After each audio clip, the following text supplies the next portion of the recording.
A riverboat journeys from Pipiriki to Whakahoro on New Zealand's famed Whanganui River, and along the way it passes by a former farming settlement established for soldiers returning from the First World War.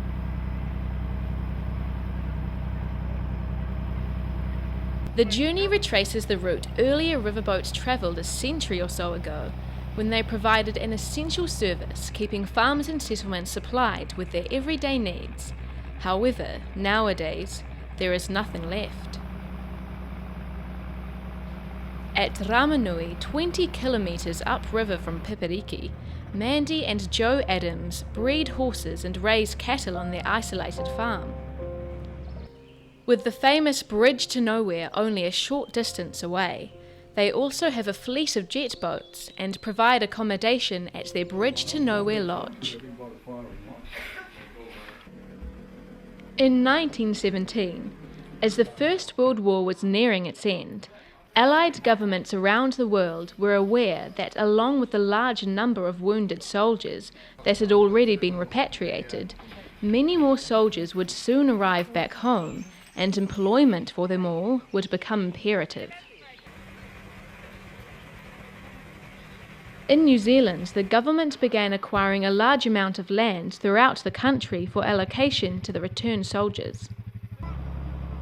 Between Raetihi and the Whanganui River, north of Pipiriki, there was a large area of unoccupied steep bush-covered hill country, and the government subdivided this into 45 farms.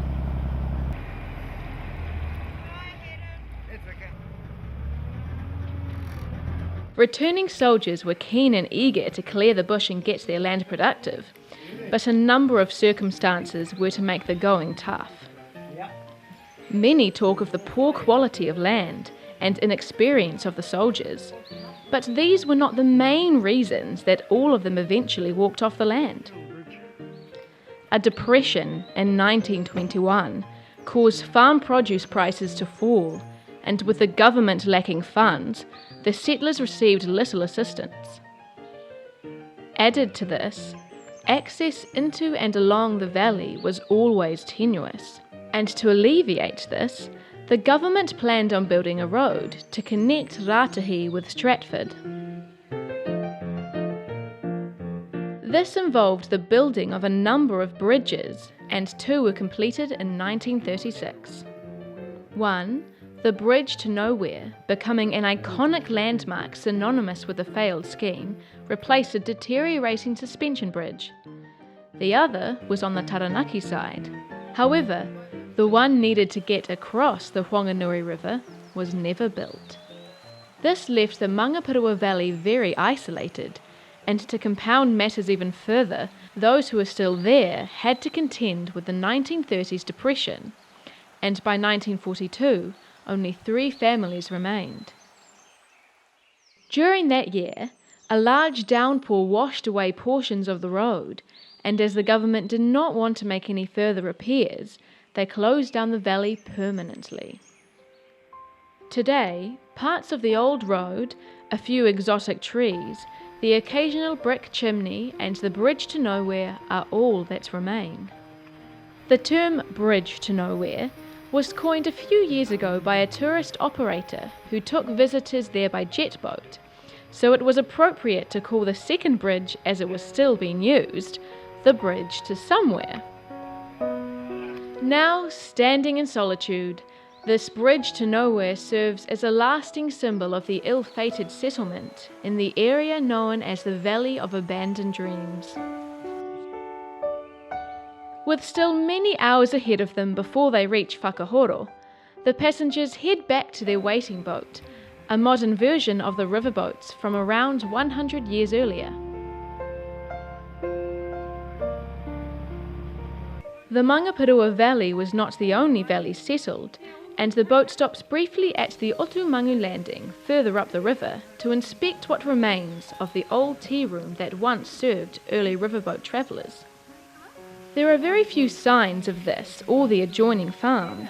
However, there were still plenty of thriving hydrangea bushes, one of which managed to find its way onto the boat. A little further up on the opposite bank, and well above the river, is an old farm at Mangapurua, which has been made into a campsite by the Department of Conservation to provide for canoeists travelling down the river.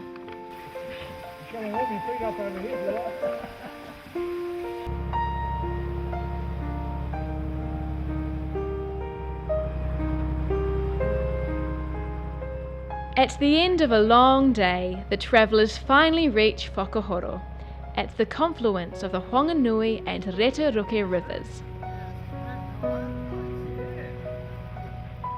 This is one of the main starting points for canoe journeys down the river, as it has the only road access between here and Piperiki.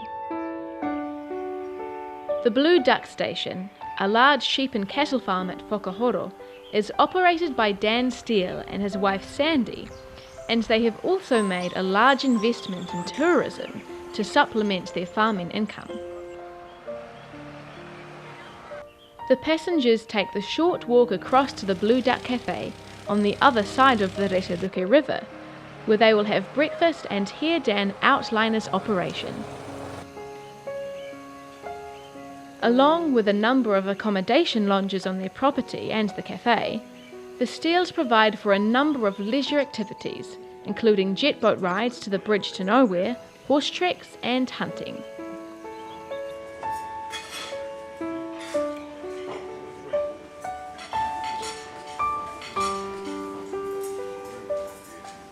This is one end of the bridge to nowhere settlement farms, if you like. Between here and the Mangapurua landing, there was 45 farms, and they started just around the corner here in the Kaiwhakauka Valley. And we're actually still farming 1,400 acres out there. And so we've got the last farmland out in those farms, which is a better part of about 6 of the returned servicemen farms after World War I. And there was about 16 farms in that greater Kaiwhakauka Valley, and then 30 farms in the Mangapurua. And so when you see the history here around Whakahoro, this old post office and the old school, the riverboat landing where you tied up last night, the original homestead, this is kind of all the same history as the Bridge to Nowhere history. This is just the northern end of the valleys, and the riverboats used to stop here and down at the Mangapurua landing. So we're opening up some of the old roads and got some bush huts out there and things like the old post office. We're doing up all those old huts, trying to turn the whole place into a big working museum, essentially looking after the history and allowing people to get out and share it, explore it. Yeah, that's it. Thank you. Next station.